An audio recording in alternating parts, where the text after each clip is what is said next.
यार आज मेरा मेहमान आमदा पे तो उनको चंगी इज्जत देवनी एक फेरी खुश हो जावे तो वाकई यार मैं किसी तेरे दोस्त को गया हम टेंशन ना लो, मैं उन्हें बड़ी इज्जत देता चलो मुड़ मैं बहिंदा पे कोई बोतल शोतल दे वास्ते लई आवा ठीक है, ते तुम लाओ। तू मोड़ो दी खातिर करी। ठीक हो गया।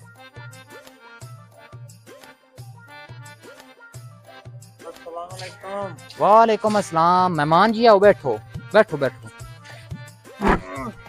नाल नू बैठा कुर्सी ते यार मेज ते बैठ गया। यार मेहमाना दी इज्जत करींदे दे बराबर नहीं बहिंदा, मैं इस वास्ते मेज ते बैठ गया। ये मैं मेज ते बैठ जावां तो मोड़ किते पास है। यार मेहमाना दी इज्जत असी करनी है, मोड़ मैं हेठां फर्श ते बैठ जासा ये यार मैं फर्श ते बैठ जावां ते मोड़ मैं हेठां घाह ते बैठ जासा मैं जे यार गाह ते बैठ जावां मोड़ किते पास है। ते अगर तू यार मेहमाना दी इज्जत मैं बड़ी करे ना, मैं मोड़ इंकरे सा टोड़ा खट के तो दे विच बैठ जासा। ये मैं ही बैठ जावां टोड़े ते अभी बदत है भाई, अभी बदत है।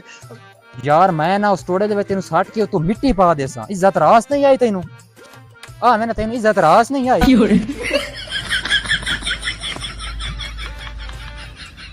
यार आजकल किसी ने इज्जत रास ही नहीं आमदी।